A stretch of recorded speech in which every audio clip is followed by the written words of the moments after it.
jy net jy, soos die Here jou gemaak het.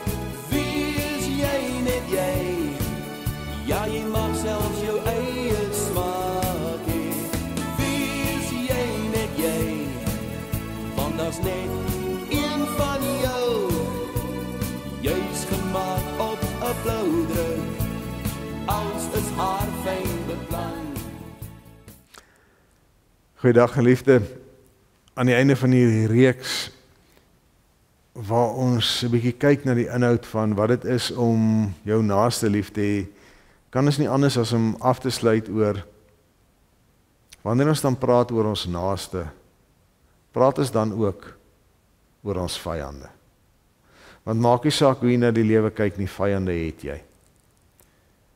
In jou kop het jy dalk geen vyande nie, maar wees verseker, ergens in die lewe is daar iemand wat jou vyand is.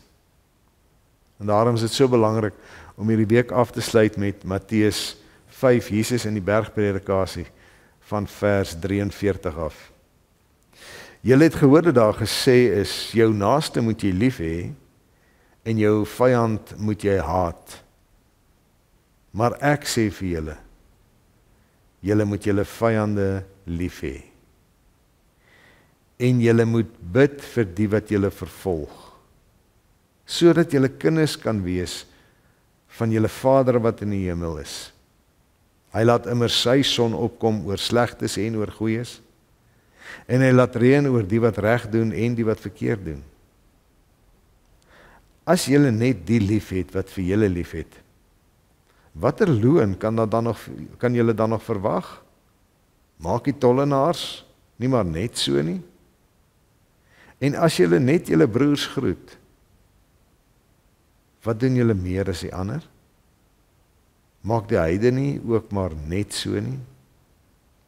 Wees julle dan volmaak, soos julle hemelse Vader volmaak is. Iemand het al eendag vir my gesê dat hulle so wens dat die Here Jesus Christus nooit hier in die bergpredikasie gesê het nie. En dit is met die hartsteeste woorde uit die mond van 'n kind van God wat ek nog ooit gehoor het. Want iets van die hartklop van ons geloof lê tog opgesluit in hierdie verse. As Jesus kom sê, ja, in die Ou Testament het hulle gesê, jy moet jou vyande haat, maar ek sê nou vir julle, julle moet julle vyande lief hê. Julle moet vir julle vyande bid. Julle moet julle vyande seën. Want jy sien, is nie vir jou en vir my te besluit hoe aanvaarbaar iemand vir God is nie.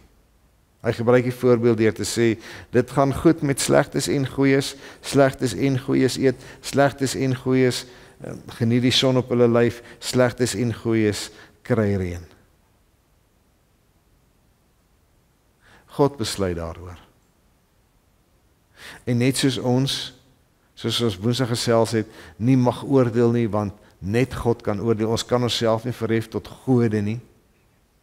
Net so mag ons onsself nie verhef in die hantering van enige mens nie, insluitend jou vyand, wat dan ook nou jou naaste is. Hy sê, tollenaars maak ook so, die heidene maak ook so, hulle vriende is hulle vriende, hulle bid vir hulle vriende, hulle groet vir hulle vriende, hulle braai saam met hulle vriende, hulle kuier saam met hulle vriende. Hy sê, as ons net so geraak het, dan het ons gewoon geraak. En dan het ons loon klaar weg.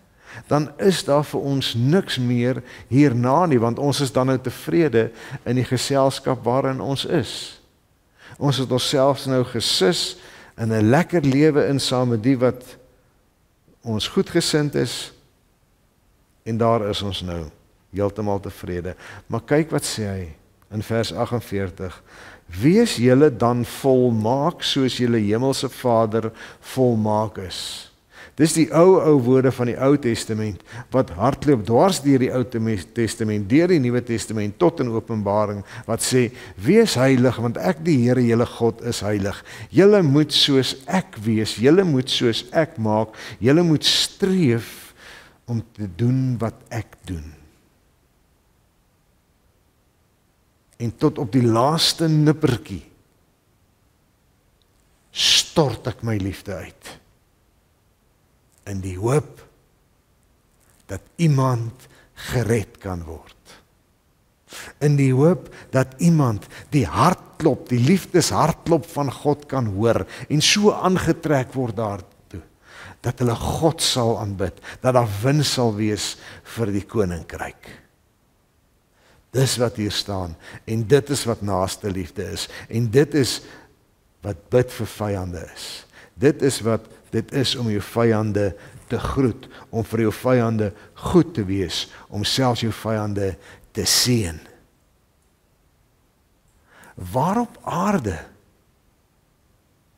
gaan ons vyande ooit die liefde, genade, geregtige hartklop van God sien, as hulle dit nie in ons sien nie? Wat sien vyande as hulle na ons kyk? Kyk hulle nie maar partykeer in hulle spieël en sien hulle eie wraakgierigheid en hulle eie wreedheid en hulle eie hebsug en hulle eie narcissisme nie? Hulle eie afkeer, hulle eie oordeel en veroordeel. Dit kan nie so wees nie. En daarom sê Jesus, gee volle uitvoering aan die wet. Wees heilig, want ek die Here, julle God, is heilig. Wanneer die wêreld julle hartklop hoor, laat hulle my hoor. Laat hulle my boodskap hoor, wat sê, kom almal wat vermoeid en oorlaai is, ek sê jou rus gee. Kom na my toe, by my is daar vrede, by my is daar ewige lewe. Daardie hartklop moet so hard in jou en my klop, dat ons naaste en ons selfs ons vyande dit kan hoor en sê, ons wil dit hê. Mag ek en jy nooit weer sê, maar nee, dis te moeilik nie. Maar mag ons die hartklop van God begin uitleef en weerspieël. Ons naaste lief hê en van vyande God se volgelinge maak. Shalom. Ek weet wat jy bedoel. Jy voel soms so eenkant, kry jy ook die gevoel. Jy staan hier aan die alleen kant. Ek wil hê jy moet mooi hoor wat ek probeer sê.